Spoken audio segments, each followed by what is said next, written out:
ओम नमो भगवते वासुदेवाय। ओम नमो भगवते वासुदेवाय। ओम नमो भगवते वासुदेवाय।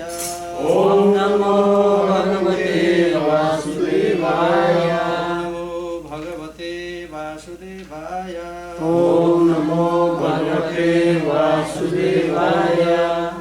नारायण नमस्कृत्य नरं चैव नरोत्तमं देवीं सरस्वतीं व्यासं ततो जयमुदीरयेत्। नष्टप्रायेषु भद्रेषु नित्यं भागवत सेवया भागवते ऋतमा श्लोकैर्भक्तिर्भवति नैष्टिकीं। यस्यम्भा सूर्यमानायं कृष्णेर्परमपुरुषे भक्तिरुत्पादते पुंसा शोकमोहभयापः। Hare Krishna.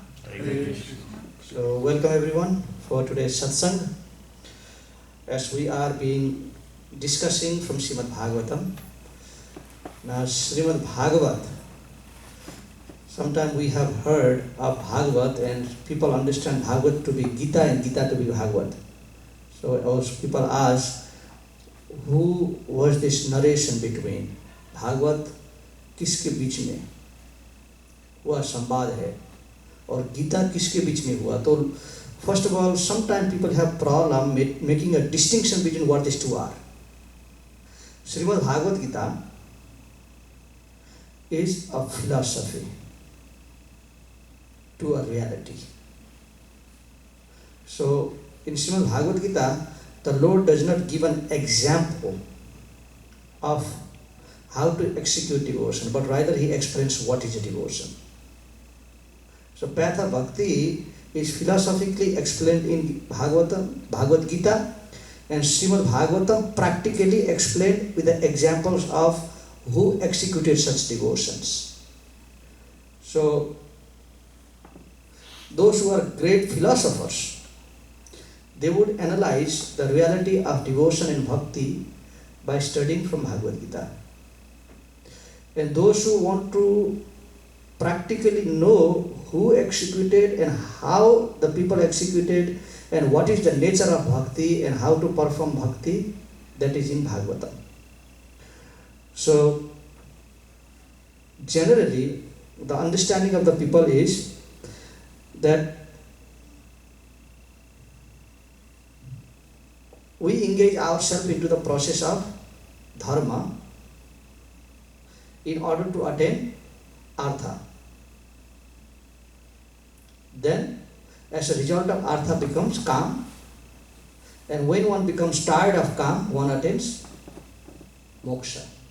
So this is the general understanding. So moksha, sometimes people understand that you do bhakti in order to attain moksha. So the time of bhakti comes when? Like this, the earlier part of the life is dharma. Then the second part of the life is called artha, the understanding that normal people have it.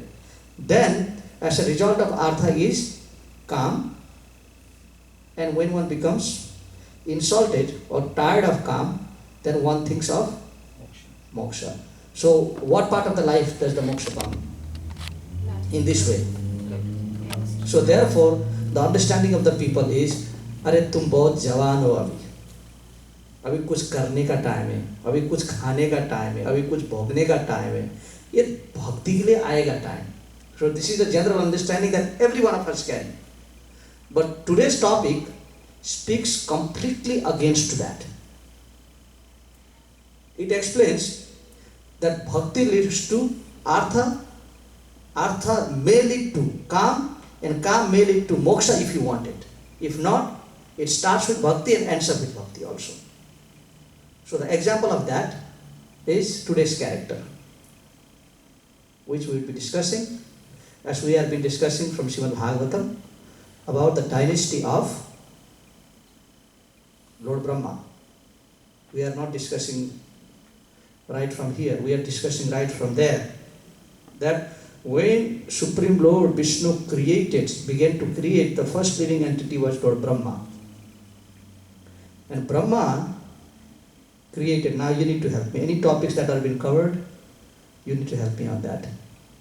Anything that is not covered, I can help you out. So it's a two ways. Lord Brahma had his first creation for official procreation. Who are these two personalities that he created? Manu, okay, good. What is the name of Manu? Swayambhu Manu. Swayambhu Manu. And his wife is? Shatrupa. हाँ तो अकेले कर रहे हैं यहाँ पर, थोड़ा दूसरे को भी आने दीजिए बीच में. Swayambhuva Manu and Satarupa. Then, along with Swayambhuva Manu and Satarupa, there were how many daughters?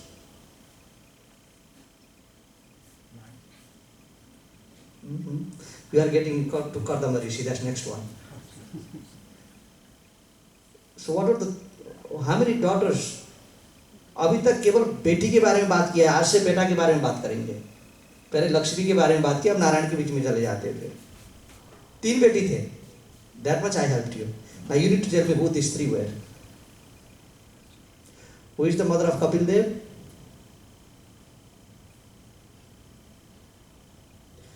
Akuti, Prasuti and Devahuti. आज तो याद करिए, एक बार तो आपको बता चुका हूँ. So 3 daughters of Swayambhu Manu are Akuti, Prasuti and Devahuti. Then who is Devahuti married to? बहुत विशाल ऋषि थे, कर्दम ऋषि. Devahuti married to Kardam Rishi. Prasuti married to. इतना सती का निंदा के बारे में बात किया, ये कौन था? ये सती का निंदा करने वाला कौन था? दक्ष. Prasuti married to Daksha. And Akuti married to Ruchi. And Ruchi had a son named Anusuya. And who was married to Anusuya? Atri. Then Atri had a son named Dattatreya. आप ये सब इतिहास तो जानते हैं ना, ये तो सब कवर किया है पिछले हफ्ते में. So this is the dynasty. So once the daughter dynasty was finished, then Sukadeva Goswami goes into the dynasty of the sons now. So 3 daughters, Agvati, Parshruti, Devavati, and 2 sons were called by the name of Uttanapad and Priyavrata. ठीक है, याद कर लेना आप लोग, Uttanapad and Priyavrata. So Uttanapad and Priyavrata, although Priyavrata was the oldest son, not Uttanapad. See, Sukadeva Goswami begins to talk about Uttanapad first. He said Priyavrata के बारे में बाद में बात करेंगे. What had happened was, Uttanapad and Priyavrata, both of them had gone to Gurukul to study. At that time, they had to go to Gurukul for some time, at least up to the age of 25. Then they complete their education, they come home. Those who are from Brahmin family, they learn about the Brahminical culture in Gurukul. Those who are in Kshatriya family, they learn about how to rule. So everything was taught. The Vaishyas learn about the Vaishya duty, and Shudras learn about the Shudra duty. And if Kshatriya qualifies himself to be a Brahman and says that, no, I want to learn the duty of the Brahmanas, that was also allowed. Just like Aswathama being the son of who? Brahman? What duty did he learn? Duty of Kshatriya. So it was allowed. It's not that, okay, tumko sikhna nahi hai. But naturally, because they were from that background, some of them were from the background of the Brahmanas, they would cultivate themselves to be a Brahman. And Kshatriyas would cultivate themselves to be Kshatriyas. Here, when Uttanapad and Priyavrata went to the Gurukul, Priyavrata, when requested by his father, who? Father of Priyavrata is? He is the son of Maharaj Manu. So Manu Maharaj said, बेटा आओ, अभी मेरा संन्यास लेने का भी time हो गया. I want to just renounce all my kingdom, everything, and I just want to give it to you to rule, and I want to go to the forest. So Maharaj Priyavrata says, no, Papa, ये झंझट में नहीं फंसना है मुझे. Please, let me just execute devotional service and cultivate myself as a sadhu, and in that way I don't want to get involved with the kingdom. छोटे भाई को दे दो. So who is the younger brother? Uttanapad. So Manu Maharaj says, Uttanapad, आप आओ घर में. You come and you start ruling the kingdom. So Uttanapad Maharaj was called back. Uttanapad Maharaj came, and Uttanapad was married to first wife was called Suniti. And after marrying first wife, Uttanapad had gone to the forest, and Uttanapad was very much in one way inclined towards sense gratification to some level. But his wife Suniti was too much like a devotee. ठीक है, घर का काम सब कष्ट करते थे. She would do all the housework, everything else. But she was very much inclined towards spiritual path, naturally. In house she would do 6 hours of puja in the morning of Lord Vishnu. So whole day her life was inclined towards spiritual path. So now Uttanapad thought, him being a sense gratifier to some level, and Suniti being a more or a devotee, he thought maybe this is not a good match. I should bring another wife. So he got married and got his wife name Suruchi. So the name itself defines what it means. Suniti. What does Suniti means? Niti is?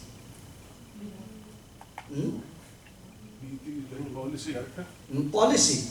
So she is called Suniti, means a personality with a beautiful policy. And what is her policy? That Krishna is the root cause and Krishna is the prime object of my life. So she is called, therefore, Suniti. Shastra explains that, because she has very nice niti. Not that enjoy the sense gratification, but perform austerity and please the Supreme Personality of Godhead and cultivate yourself into the path of spiritual realization. So that was niti. So there Uttanapad, being sense gratifier, he did not like Suniti. He was full of ruchi. Ruchi का अर्थ इच्छा और कामना से परिपूर्ण होना. So he had lot of desires. So therefore he brought somebody who had lot of desires, and her name was Suruchi, जिनका बहुत सुंदर रुचि हो. खाने का भी रुचि था, कपड़े पहनने में भी रुचि था. जब उत्तनपाद कहते कि चलो पार्टी में जाना है, तो बोलते ठीक है कोई बात नहीं, कितना गहना पहनना है बोलो, कौन सी साड़ी पहनना है बोलो, आपकी इच्छा के हिसाब से चलूंगी. जब सुनीति को कहते थे तो सुनीति बोलती थी अब घर में भगवान अकेले है, इनका सेवा ना करके कहीं पार्टी में जाना पतिदेव ये शोभा नहीं देती है। तो इस प्रकार से जीवन चलता था। Then Maharaja Uttarpad got married to Suruchi. Uttanapad having lot of ruchi in getting a wife called Suruchi, always if the husband is too attached, the Shastra say, to some type of sense object, किसी को कुछ भी फोकट में नहीं मिलती है, कुछ पाने के लिए उसका कीमत चुकानी पड़ेगी। Then Uttanapad also had to pay a high price for that. What is the high price? That he had to abandon Suniti and give his full time to Suruchi. So this is the price that he had to pay. So therefore Shastra say, कि don't have too much attachment. As soon as you have attachment, you get trapped into that. Because no one gets anything freely. In order to fulfill attachment, you have to pay some type of price. So the price that was paid by Uttanapad was that he rejected his Suniti, the embodiment of beautiful policy, a nice devotee wife, and he got overwhelmed with Suruchi. So after all, Suniti, as her quality explains about who she is, from that beautiful quality took birth another. Now from the Shastra say, from a beautiful policy of devotion, what takes birth? If you have a strong determination for devotional service, then what takes birth from that devotion? Dhruva. What does Dhruva means in Sanskrit? A personality with full determination. So from Suniti comes, from morality takes birth determination. So who is that determination? Maharaj Dhruv. So what is Maharaj Dhruv trying to explain? To those of us who have this idea that devotion comes to the last part of the life. How old is Maharaj Dhruva? 5 years old. So he's trying to tell you something, or tell all of us something right here. So when Maharaj Dhruva, naturally, Suniti had a son called Dhruva, Suruchi had a son called उत्तम। ठीक है ना, उत्तम भाग्य का व्यक्ति जो जन्म से ही पिता का बहुत लाडला था। और महाराज ध्रुव, even Maharaj Dhruva was very much liked by his father. So one day, as both of the brothers were playing in that kingdom, Uttam saw his father sitting in the Vyasasana. He jumped into the Vyasasana and sat into the lap of his father. So Dhruva says, अभी मेरा बारी है, चलो मैं भी तो इनके ही बेटा हूँ ना. So his thought is not wrong, it's justified. So being 5 years old, he thought, okay, let me go and sit down in his other side of the lap. एक साइड में उत्तम बैठे हैं और एक साइड में ध्रुव कूद गए। और जैसे ध्रुव कूदे, पिता के गोद में पहुंचने से पहले ही ध्रुव का हाथ पकड़ करके जो उनकी सौतेली माता थे उनने उनको जमीन में फेंक दिया। तो बोले कि if you want to sit down in the lap of your father, then your birth has to be from my womb. You have to take birth from my womb, not a womb of that papist mata, ya durbhagyi mata. That mother was been rejected long time go by the king. She has no relationship with the king at this point. So therefore, what is your right? She is a maid servant here. Being the son of maid servant, your position is not in the lap. You have to be out and do the work of a maid servant here. You can serve your brother, Uttam, but to sit down in the lap of a father is only my womb. So she indirectly said, because you have taken birth from the womb of Suniti, first you must give up your life. तुम मरो पहले, मर जाओ, और मर के क्या करना है? मेरे गोद से जन्म ले लो तुम, तब जाकर के अपने पिता के गोद में जाकर के बैठ सकते हो. This was very heavy, isn't it? What did Maharaj Dhruva know about politics? He knows nothing. He knows that this is my father. So why is Suruchi playing such a politic with a little child here? You don't even play that type of a politic with the outsider. Isn't it?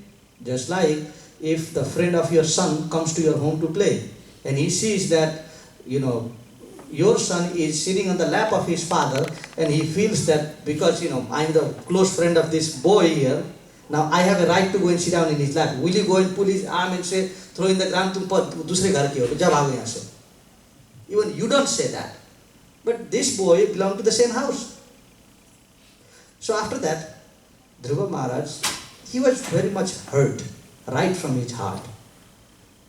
Shastra says that he began to breathe very heavily, as if a snake is being struck by the rod. And he was, ready to bite. So example Srimad Bhagavatam gives as a snake. A snake which is being struck by the stick is very upset and ready to bite anybody that comes in between. But then he looks into the face of Maharaj Uttanapad. से हो सकता है कि ये सुरुचि का mood हो. हमारे पापा तो प्रेम करते हैं ना अभी भी. So then he looks at Uttanapad felt very bad about it. But क्या करे, एक स्त्री के बस में आ चुके थे. तो बोले अगर इसको हाथ पकड़ करके गोद में बैठाऊं तो फिर वो गोद से निकाल देगी. फिर वो खड़ी है ना सामने. तो Uttanapad did not even look at Maharaj Dhruva. He did not try to reconcile what had happened there. So, neither being supported by father nor by his stepmother, Dhruva Maharaj stood there. Then she said, only the way you can sit in this lap is that you take birth from my womb, and this is possible only after long time of meditation onto the lotus feet of Lord Narayan. अगर तुमने नारायण के चरण में जाकर के तपस्या किया, क्योंकि किसी के गर्भ से जन्म देना किसी की चॉइस नहीं है. Just like we are not in a kingdom of God saying okay यहाँ पर 10 माताएं हैं, भगवान ये नहीं कहेंगे कि अब चूज करो किसके गर्भ से कब जन्म लेना है तुम्हें. No one gets a choice to where to take birth from. Everyone is forced. Not that कि everyone takes birth from the womb of a billionaire, millionaire or from the greatest man of the world. So it can be from any womb according to your karma. Sometimes you might take birth from the womb of chaiwala, sometimes from a computer engineer, sometimes from the house of a doctor, sometimes from the house of an engineer, sometimes in the house of a Brahman. So all this is based on the karma. But however, if you really want to take birth from my womb and sit down in that lap, God can make that possible. If God wishes that this boy should take birth from the womb of this woman, is it possible? So therefore, she said, although in angry mood, the hard truth that she spoke was that तुम जाओ, नारायण को खुश करो, तुम जंगल में जाओ